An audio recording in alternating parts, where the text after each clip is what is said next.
1811 4000। यही consumer helpline. जागो ग्राहक जागो।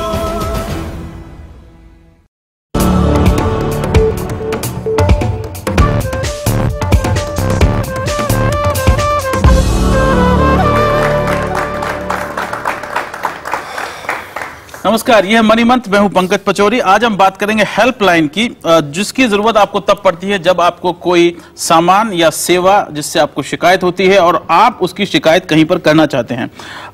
पश्चिमी देशों की तरह हमारे मुल्क में भी अब ज्यादा से ज्यादा कंपनियां अपने यहाँ हेल्पलाइन रखने लगी हैं, ताकि नंबर एक, वो अपने जो ग्राहक हैं या ग्राहक बनने वाले हैं उनको जानकारी दे सकें कि उनके पास में क्या क्या वस्तुएं हैं जिनको या सेवाएं हैं जिनको वो बेचना चाहते हैं। नंबर दो, अगर किसी ग्राहक को कोई परेशानी, कोई समस्या उनके किसी प्रोडक्ट से है, उस पर वो बात कर सकते हैं। नंबर तीन, कि अगर कोई ग्राहक, कोई एम्प्लॉय उनका जो अपना है, वो किसी बारे में शिकायत करना चाहता है, वो भी उस पर शिकायत कर सकता है। देश में अगर आप देखें तो तमाम 1600 नंबर जो है उससे शुरू होने वाली लाइंस हैं, जिससे कि BSNL जो कि इनको देता है उसको काफी फायदा होता है। तो ये लाइन है, इनके नफे नुकसान क्या है इसके बारे में आज हम बात करेंगे। हमारे साथ यहाँ पर श्रीराम खन्ना साहब हैं जो कि वॉइस के ट्रस्टी हैं, और राजीव चंडोक साहब हैं जो कि डिप्टी जनरल मैनेजर हैं पावर फाइनेंस कॉर्पोरेशन के। उनकी भी अपनी लाइंस इस तरह से हैं। और साथ ही हमारे साथ में निमल स्वेन साहब हैं जो कि रिसर्च डायरेक्टर हैं IMRB के। उसकी यूनिट के इसका नाम है वॉकर इंफॉर्मेशन ग्लोबल नेटवर्क। ठीक साहब, ग्लोबली मुझे बताइए कि क्या ये सब चीजें काम कर रही हैं ग्लोबली, और हमारे मुल्क में इसको काम करने में कितना समय लगेगा? क्योंकि अगर मैं ये पूछता हूँ यहाँ पर कि कितने लोग हेल्पलाइन से त्रस्त हैं और हेल्पलाइन के खिलाफ शिकायत करना चाहते हैं, तो ज्यादातर लोग शिकायत करेंगे। आप देखिए, if you go back 10 years, 10 साल पहले आप जाइए, जब यहाँ पे कोई कॉल सेंटर नहीं थी। आपको कुछ शिकायत अगर करनी है तो MTNL के बारे में और कोई सरकारी इंस्टीट्यूशन के बारे में अगर शिकायत करनी है तो उस टाइम क्या होता था, आप कॉल करते थे, आप पोलाइटली बात करते थे ताकि आपकी सुनवाई हो। वहाँ पे सब भारी भरकम आवाज़ आप सुनते थे, वो जैसे कि शिकायत आप नहीं कर रहे हो, वो वहां से शिकायत हो रही है। तो compare to that, if you now come to 10 years later, when 2005, every company has a call center, as a helpline to help their customers. So हुआ क्या है, इस 10 साल में कस्टमर की जो एक्सपेक्टेशन है वो काफी बढ़ गई है। So customer now aspects that उसकी जो सुनाई है, शिकायत है, वो वही कॉल में सॉल्व हो जाए। And why not? Because when there are 10 companies to offer this kind of service, so he will go for the best company.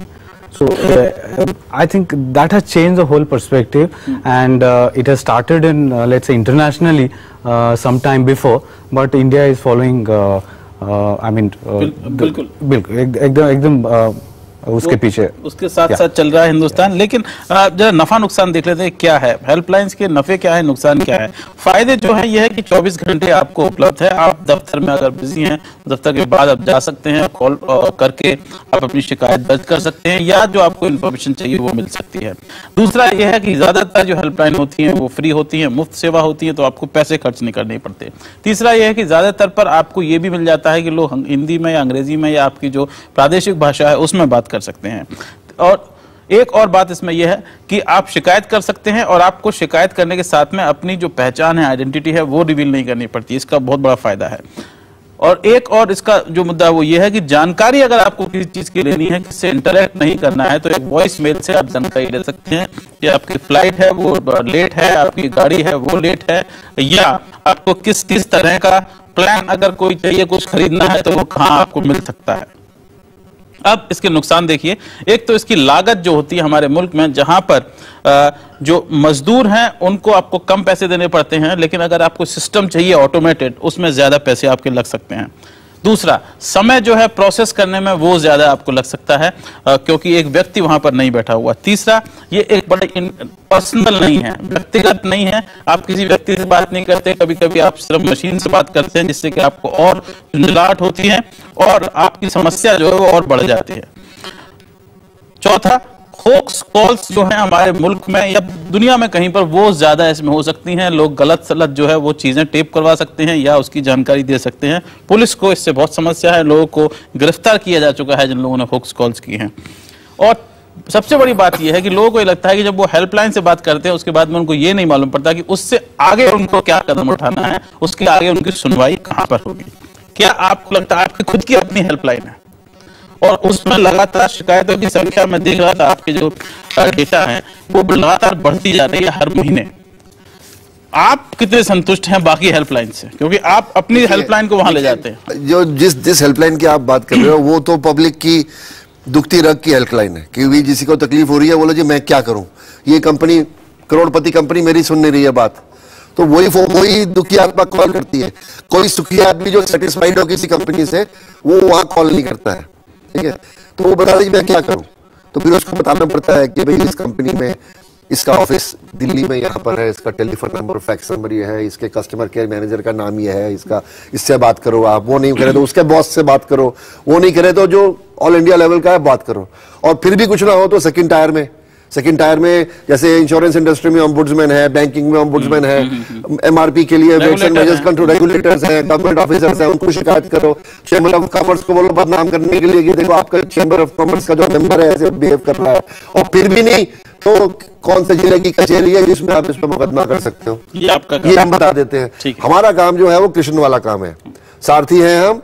आपने अगर आप गुस्से से हैं कंपनी में, आपने लड़ना है उससे तो हमसे सलाह लेके लड़िए उससे, पर हम लड़ेंगे नहीं आपके लिए। लेकिन मुझे क्या बोल रहा है, इफेक्टिविटी जो आपको कितनी लगती है, कितनी चीजें आप जो उठाते हैं, कितना % उसका लोगों को उसको निदान मिलता है? ऐसा है कि जो आदमी बहुत दुखी होता है, गुस्से में होता है, उसमें इतनी ज्यादा एनर्जी होती है कि अगर उसको सही दिशा दिखा दी जाए और उसको कहा कि यहाँ रख के और यहाँ घोड़ा दबा दो, तो 10 में से 6 या 7 जो चीजें हैं वो अपने आप ही हो जाती हैं। क्यों?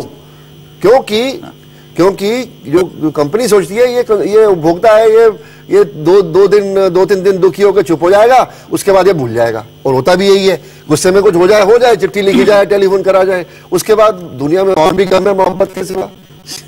जी बिल्कुल। लेकिन इसके अलावा वो कौन कौन सी सर्विसेज हैं जिनमें सबसे ज्यादा लोगों को समस्या होती है? अभी कुछ देर में हाजिर होते हैं, इस बारे में हम बात करेंगे। मनी मंत्र में आज हम बात कर रहे हैं हेल्पलाइंस के बारे में, और कुछ देर में हम फिर हाजिर होते हैं।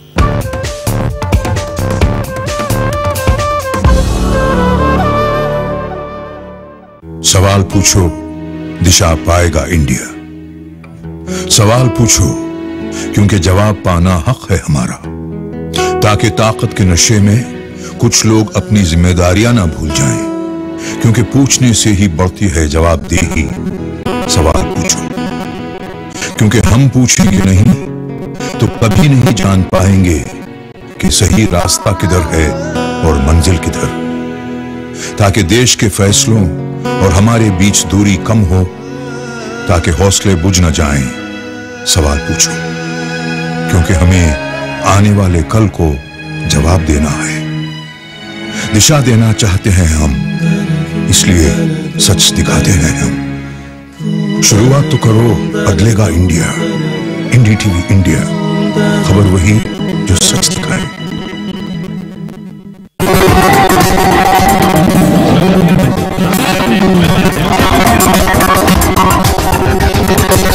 Ferrari represents the passion that is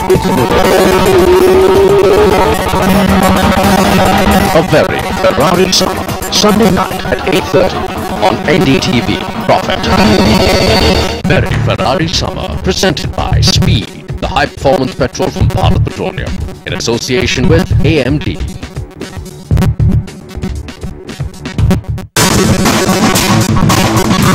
Maruti has once again adopted the makeover mantra. This time it's the Alto that gets a facelift. These days when you get a makeover on any car, what's the first thing that changes? The headlights. So, true to form, these go clear as well. Any contemporary design demands clear headlights, and so you get something with a little bigger profile, looks a little more contemporary. The upgraded Alto and lots more, Sunday night at 10 only on NDTV Profit.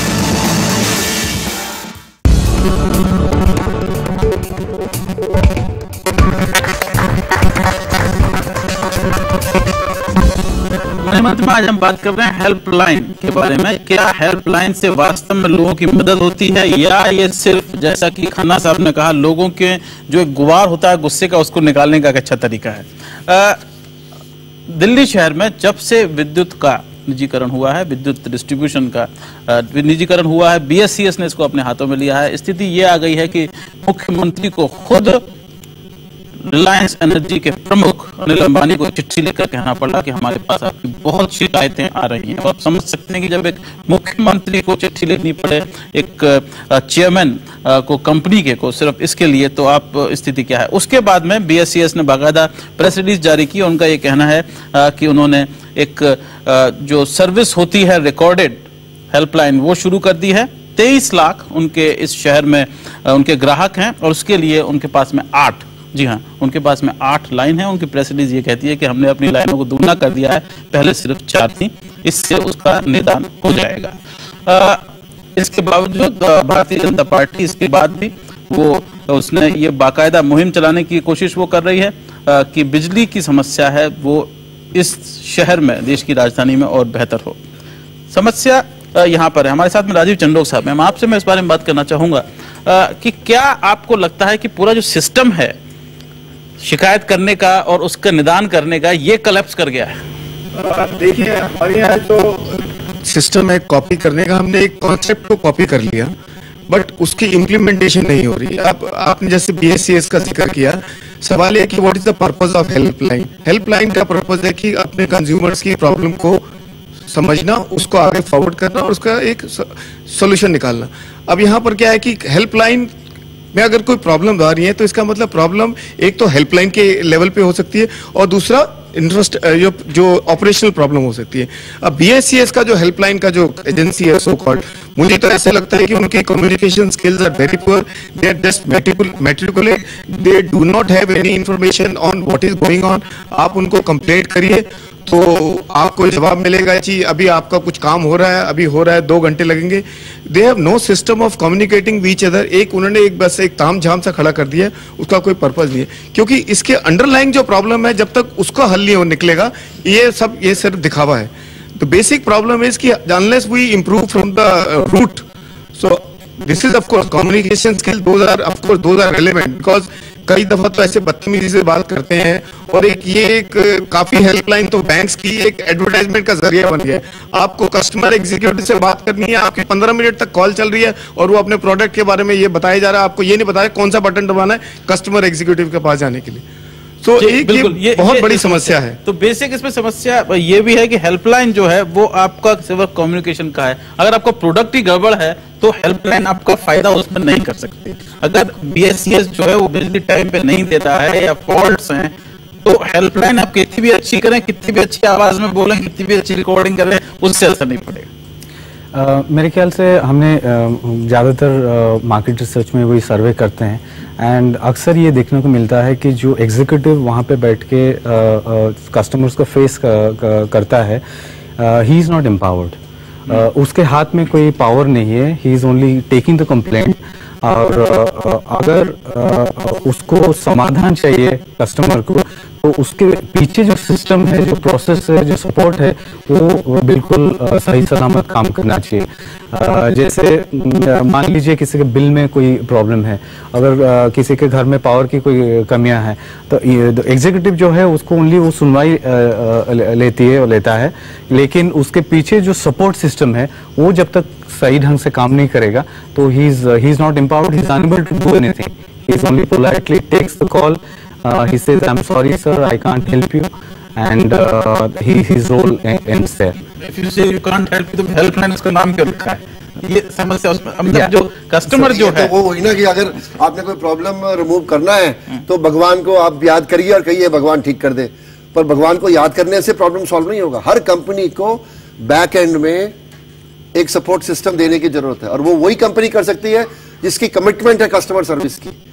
Commitment का मतलब है top management से लेकर और छोटे से छोटे employ तक वो वचनबद्ध हो कि हमने कस्टमर की सर्विस करनी है, परंतु यहाँ का नंबर देके उसको रफा कर देते हैं और उसके बाद कोई जवाब नहीं आता। बिल्कुल, यहाँ पे मैं आपको ये भी बता दूं कि BSES के जितने भी CEO हैं यहाँ दिल्ली के और बाकी जो अधिकारी हैं उनसे हमने बाकायदा बात की। उनके पास में एक पब्लिक रिलेशंस कंपनी भी है कम्युनिकेशन के लिए, उनसे भी हमने बात की। उन्होंने कहा कि हमारा कोई अधिकारी आकर लोगों से इस बारे में बात नहीं कर सकता है। सिर्फ BSES की समस्या नहीं है, समस्याएं दूसरी कंपनियां हैं उनसे भी बहुत ज्यादा लोगों को समस्या है, जिनके बारे में कुछ देर में जब हाजिर होंगे तो बात करेंगे कि वो कौन सी कंपनियां हैं जिनसे लोगों को ज्यादा समस्याएं होती हैं और उनको उनके निदान नहीं मिलते हैं, और इसके अलावा ये निदान कहां से मिल सकते हैं, इस बारे में हम चर्चा करेंगे कुछ देर में जब हम हाजिर होते हैं।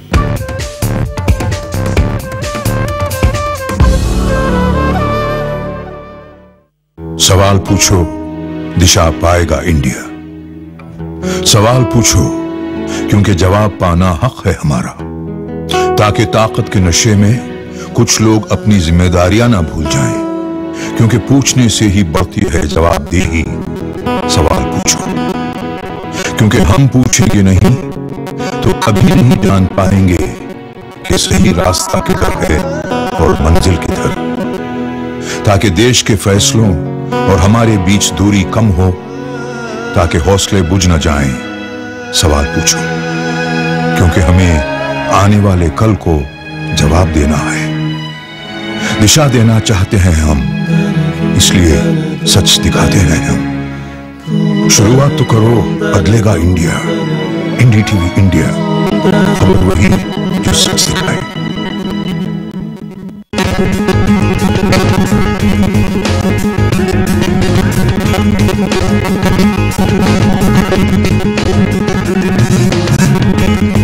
ICICI 90, just do it.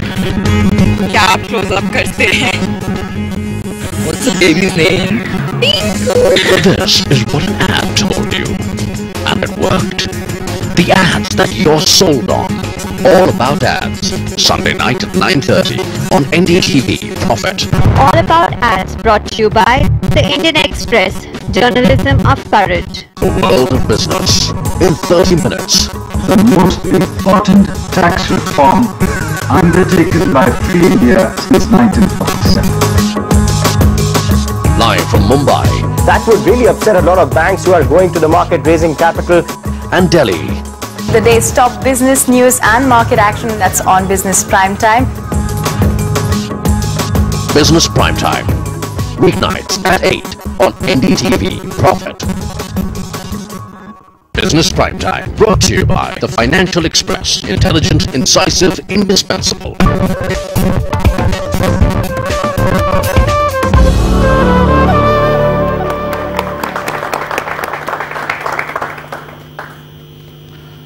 Money month में आज हम बात कर रहे हैं हेल्पलाइंस के बारे में कि हेल्पलाइन क्या वास्तव में आपकी मदद करती हैं या हेल्पलाइंस को भी मदद की जरूरत पड़ती है, और उससे जो आम लोगों की आकांक्षाएं हैं वो क्या हैं और क्या आकांक्षाएं नहीं होनी चाहिए आम लोगों की अगर आप कोई फोन करते हैं तो ये भी एक बहुत बड़ी बात है।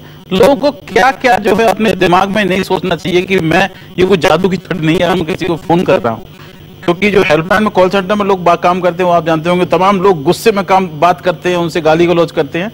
क्या क्या आपको एक्सपेक्टेशंस लेके जाना चाहिए उनके पास? देखिए वहाँ पे जो कॉल सेंटर एग्जीक्यूटिव है वो भी he is also human being, he is taking let's say एक दिन में 100 से 150 कॉल्स वो लेता है, और उसमें से ज्यादातर कॉल्स ऐसे होते हैं जिससे कि कस्टमर काफी गुस्से में होता है एंड उसका असर एक ह्यूमन बीइंग के ऊपर जरूर पड़ेगा। तो उसको हल करने के लिए क्या चाहिए, मैनेजमेंट की तरफ से उसका सपोर्ट चाहिए, उसको काउंसलिंग चाहिए, उसका management should give the assurance that whatever difficulty you are facing will support you wholeheartedly. So अगर कस्टमर्स के तरफ से देखिए, कस्टमर जब कॉल करता है तो एक तो है कि 10 मिनट तक वो कॉल मिलते नहीं है, he is trying and he is not getting through, that is one amount of irritation. वो अगर लाइन भी लगे तो उसमें एक वो IVR जैसे वो होता है मेनू रिकॉर्डिंग चलती रहती है, तो आपको पता नहीं लगता कि किस तरह से हम एग्जीक्यूटिव से पहुंचे। और इंडिया में ऐसा सिचुएशन नहीं आया कि people are so comfortable with IVR सिस्टम। मशीन से बात नहीं कर सकते, मशीन से हम बात नहीं कर सकते, और वहाँ जो आदमी है उससे उत्सुक है हम बात करने के लिए। तो उसी के लिए क्या है, there is a jam in the system, so our system is not well, जैसे बताया ना कि 4 लाइन चाहिए वो 8 किया है। सो ये सब होने के बाद जब कस्टमर पहुंचता है उसके पास, तो ही दुखी हो जाता है, he is very irritated at that point of time. What he needs somebody who should empathise, उसकी बात सुने, थोड़ा पेशेंस से काम ले, और जो काम हो सके उसको थोड़ा सोच समझ के उसको काम करे। क्या इसमें ये भी समस्या है कि जो कंपनी है जो कि बिजली का काम कर रही है, या कंपनी है जो पानी का काम कर रही है, या बैंकिंग का काम कर रही है, वो कंपनी अगर आउटसोर्स कर देती है अपनी एम्प्लॉय किसी को, तो उन लोगों को ये जो आउटसोर्स जिसको किया है उनको ये नहीं मालूम कि ये बिजनेस काम कैसे करता है। इसमें समस्याएं क्या हैं, इनके निदान कहाँ है, कहाँ से होंगे, क्या ये समस्या है आउटसोर्सिंग की वजह से? आउटसोर्सिंग अभी करना पड़ता है बिकॉज कॉस्ट कटिंग के लिए वो काफी कंपनीज को करना पड़ता है, लेकिन आउटसोर्सिंग का ये भी है कि आपको ठीक सही ढंग से मॉनिटर करना है आउटसोर्सिंग। आपको जो क्वालिटी ऑफ आउटसोर्सिंग उसको उसका ध्यान रखा है, उनको एम्पावर करने हैं, उनको सारा प्रोडक्ट नॉलेज, सर्विस जो नॉलेज है कंपनी को वो सब देने हैं।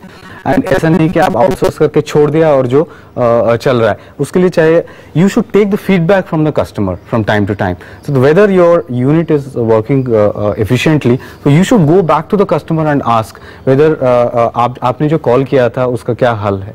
I mean, so that is one of the starting points. कहते हैं क्या फॉलो अप होता है इसमें? देखिए ये एक मानसिकता है, जो लोग मैनेजिंग डायरेक्टर्स या बोर्ड ऑफ डायरेक्टर्स में बैठे हैं उनकी क्या फिलॉसफी है? क्या पैसा कमा के और मौज करने की फिलॉसफी है, या पैसा कमा के कमाना है, उनको कंपनी का प्रॉफिट बढ़ाना है? नहीं, देखिए आजकल पब्लिक लिमिटेड कंपनी का प्रॉफिट, शेयर होल्डर को कंपनी का प्रॉफिट वर्कर्स को डंडे मार के भी बढ़ सकता है। Let's be understand very clearly, social responsibility आपकी वर्कर्स के प्रति है, शेयर होल्डर्स के प्रति है और कस्टमर्स के प्रति है। अगर आप उनके प्रति वचनबद्ध नहीं है तो आप उनकी सेवा नहीं कर सकते, आप केवल लक्ष्मी की सेवा कर सकते हैं। और कस्टमर सर्विस के लिए जब तक कमिटमेंट नहीं होगा मैनेजिंग डायरेक्टर का और बोर्ड ऑफ डायरेक्टर्स का और वहां से लेके हर एम्प्लॉई का, तब तक आप देखेंगे कि ये जो कॉल सेंटर और हेल्पलाइन है ये केवल दिखावे के पोस्टर है। हमने देखी है कंपनीज जिनकी वचनबद्धता है, एक टेलीफोन जाता है तो उनका सिस्टम है, कुछ दिन के बाद पूछते हैं कि भैया हमारा आपका प्रॉब्लम सॉल्व हुआ नहीं हुआ। ऐसी कंपनीज हैं, हमने देखी हैं, और ऐसे भी हैं जिनका बिजनेस इतना बढ़ गया, जो टेलीविजन पे जिनके मालिकों की फोटो आती है और कहते हैं जी इनका शेयर बढ़ गया बॉम्बे में, और वो कंपनी अपने कस्टमर को अपने ग्रीवियंस रिड्रेसल ऑफिसर का नाम, टेलीफोन नंबर बताने को तैयार नहीं है आज की तारीख में, और वो है टेलीकॉम इंडस्ट्री। आपके पास में सबसे ज्यादा जो शिकायतें आती है वो टेलीकॉम इंडस्ट्री में आती हैं, उसके बाद में जो डिफेक्टिव प्रोडक्ट्स अलग अलग कंपनियों के उसमें आती हैं, बैंकिंग में आती हैं, इंश्योरेंस में आती हैं, एलपीजी की सर्विसेज में आती हैं। ये जो कंपनियां हैं इनमें सबसे ज्यादा समस्याएं इसमें आती हैं। क्या प्रॉब्लम ये है कि हमारा कंज्यूमर बेस है बहुत ज्यादा बढ़ गया है, कंपनियां जो बदली नहीं है जमाने के साथ में? जैसे खन्ना जी ने बताया कि ये जो प्रॉब्लम है ये अभी कंपटीशन की प्रॉब्लम है। जिन लोग कंपनीज को भी कंपटीशन नहीं मिल रहा, जिनका माल आराम से बिक रहा है, वो लोग दे आर नॉट वेरी, उनका एटीट्यूड कस्टमर की सेटिस्फैक्शन की तरफ नहीं है। अभी धीरे धीरे अगर ये मतलब एक पोजीशन इवॉल्व हो रही है कि जैसे कॉल सेंटर वेस्टर्न कंट्रीज में ऑपरेट करते हैं, they give a 100% satisfaction to the caller, वो यहाँ नहीं है, यहाँ इसे मॉडल कॉपी हो गया है। और जब तक वो चीज बेसिक इंफ्रास्ट्रक्चर में चेंज नहीं आएगा, कमिटमेंट नहीं होगी उसके लिए, वो जैसे टाटा ग्रुप है उनकी कमिटमेंट है, but everyone is not Tata, और उनको टाटा को competition, it is not because की कंपटीशन की वजह से, इट इज एटीट्यूड, और they have attitude because they feel they have to, they are here to participate. It is a participative approach where public and private both together, and they give a sustainability and which brings them profit. तो ultimately सवाल ये है कि अब जैसे आप किसी call centre की बात कर रहे हैं, अगर जैसे इन्होंने कहा कि उनके पास बैकअप नहीं होता, आपने कहा अपने ऑफिसर्स का नंबर दीजिए, उनके पास कोई नंबर नहीं होता, कोई किसी से बात करने का उनको ये नहीं पता होता।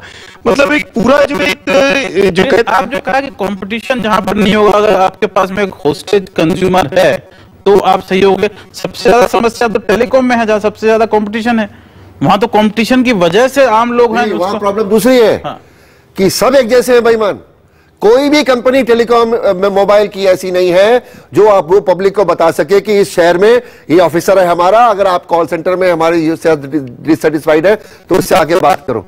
उन कंपनी से कहते हैं, हम कहते हैं कि हमें नाम तो दे दो, हमने TRAI को दे दिया, रेगुलेटरी नाम गलत दिए हुए हैं उन्होंने। TRAI के वेबसाइट पे यहाँ पर जो आ चुके हैं बैजल साहब वो बता चुके हैं हमें कि हमारी वेबसाइट पे सारे नंबर हैं, वो सब नंबर गलत हैं, 2 साल पुराने थे, सब बदल गए हैं, आप नहीं मिल सकते उनको। हम तंग आ गए चिट्ठियां लिख लिख के, TRAI को भी और इन कंपनीज को भी। ये समझ लीजिए कि इनका काम केवल लक्ष्मी की सेवा करना है, आपसे पैसा बटोरना है, आपको प्रॉब्लम है आप भाड़ में जाइए। अल्टीमेटली मेरे ख्याल में इस पे बात करेंगे कि क्या ये अच्छी बिजनेस प्रैक्टिस है कि आप अगर अपने कंज्यूमर्स जो हैं उनको खुश नहीं रख सकते तो अंत में आपका क्या होगा, क्या ये अच्छी बिजनेस प्रैक्टिस है, और क्या इसका सिला आपको अभी नहीं आने वाले दिनों में मिलेगा जब मार्केट में कंपटीशन बढ़ेगा और दूसरे प्लेयर्स हैं वो आपको सेवाएं देंगे, सेवाओं के साथ में आपको उसका जो फॉलो अप, जो बैकएंड की हम बात कर रहे हैं वो देंगे। इस बारे में भी कुछ देर में जब हाजिर होंगे तो बात करेंगे।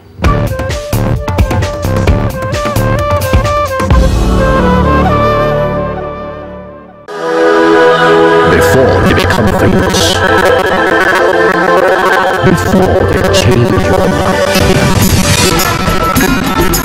find them, meet them, use them, one gadget at a time. All information to do with the latest gizmos in the market. Gadget Guru, Sunday night at 9 on NDTV Profit. Gadget Guru, brought to you by HP. Everything's possible. Business Standard, when you're sure. And imagine life on the go with Samsung.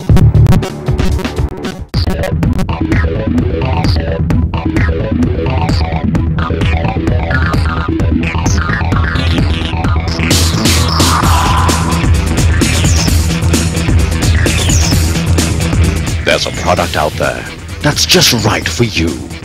Leave it to us to shop around for you. Value for Money, Sunday night at 7 on NDTV Profit. Value for Money, brought to you by Reliance India Mobile. Now talk free from any rim to rim within your state. Hindustan Times, let there be light. And Samay energy saving lamps, bilkul chota kar de. Live from New York, all the business news that affects India. And over the next 30 minutes, we're going to take you through all the money and market news. Special reports and interviews with experts. The market can begin to stabilize. On the global trends that will hit home. NASDAQ live. Weeknights at 10 on NDTV Profit. This is NDTV, and you're watching NDTV Profit. नमस्कार, आप देख रहे हैं NDTV Profit। समय है सुर्खियों का।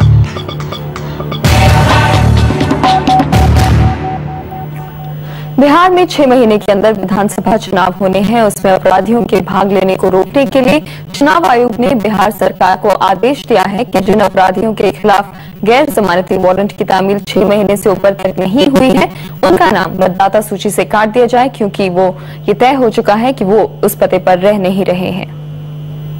इस पर केंद्रीय गृह राज्य मंत्री श्री प्रकाश जायसवाल का कहना है कि सरकार आयोग के आदेश पर अमल की पूरी कोशिश करेगी। वारंट को पूरी तरीके से तामील कराने के पीछे बहुत सारी कानूनी और तकनीकी कमियां भी होती हैं, उनको भी देखना पड़ता है राज्य सरकारों को, क्योंकि उन तकनीकी कमियों के रहते हम नॉन अवेलेबल वारंट तामील नहीं करा पाते। इसकी तकनीकी कमियां हमें पता है। हमारे राज्य में, उत्तर प्रदेश में हजारों की तादाद में नॉन अवेलेबल वारंट लंबित पड़े हैं, क्योंकि अगर कोई महत्वपूर्ण बात नहीं है, लेकिन चूंकि वहाँ इलेक्शन है और किसी ने निर्वाचन आयोग का ध्यान आकर्षित किया है, तो निर्वाचन आयोग ने जो निर्देश दिए हैं उनका अनुपालन नियमों के तहत रहते हुए, मर्यादाओं के तहत रहते हुए बिहार सरकार करेगी। सर, ऐसे में कई लोग चुनाव नहीं लड़ पाएंगे। मुझे नहीं पता कौन लड़ पाएगा, कौन नहीं लड़ पाएगा। मुझे नहीं पता कि उसके अंतर्गत कौन आते हैं, कौन नहीं आते हैं। मैं तो केवल इतना कह सकता हूं कि जो चुनाव आयोग ने निर्देश दिए हैं उनमें से नियमों के तहत जितना संभव हो पाएगा बिहार सरकार उसका अनुपालन करेगी। महिला आरक्षण विधेयक पर आम सहमति बनाने के लिए सरकार आज सभी प्रमुख राजनीतिक दलों से बातचीत कर रही है। गृह मंत्री शिवराज पाटिल की अगुवाई में रक्षा मंत्री प्रणब मुखर्जी और शहरी विकास मंत्री गुलाम नबी आजाद सभी पार्टियों के नुमाइंदों से मिल रहे हैं। मकसद इस बिल पर आम सहमति बनाने का है। इसी कोशिश के तहत पाटिल पहले भी इस पर करीब 20 राजनीतिक दलों से बातचीत कर चुके हैं।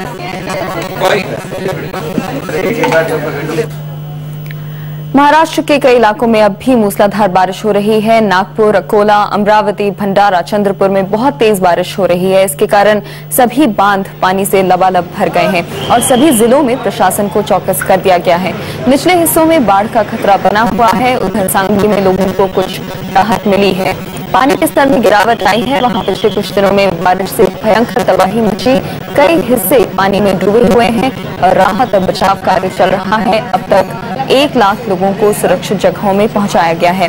कई जगहों पर राहत शिविर बनाए गए। परमाणु मुद्दे पर आपसी भरोसा बढ़ाने के उपायों पर भारत और पाकिस्तान की 2 दिन बैठक आज नई दिल्ली में शुरू हो गई है। इस मुद्दे पर दोनों देशों की बातचीत का ये तीसरा दौर है। पिछले 2 दौर की बातचीत में दोनों देशों के बीच परमाणु टकराव घटाने पर सहमति हुई थी। उसी दौरान सहमति हुई कि दोनों देशों अपने मिसाइल परीक्षणों और सैनिक अभ्यासों की जानकारी एक दूसरे को देंगे। तीसरे दौर की बातचीत में पहले के 2 दौर की वार्ता में हुई प्रगति की समीक्षा की जाएगी। साथ ही और भरोसा बढ़ाने के उपायों पर विचार होगा। ये थी अब तक की सुर्खियां और आगे देखिए मनी मंत्र पंकज पचौरी के साथ।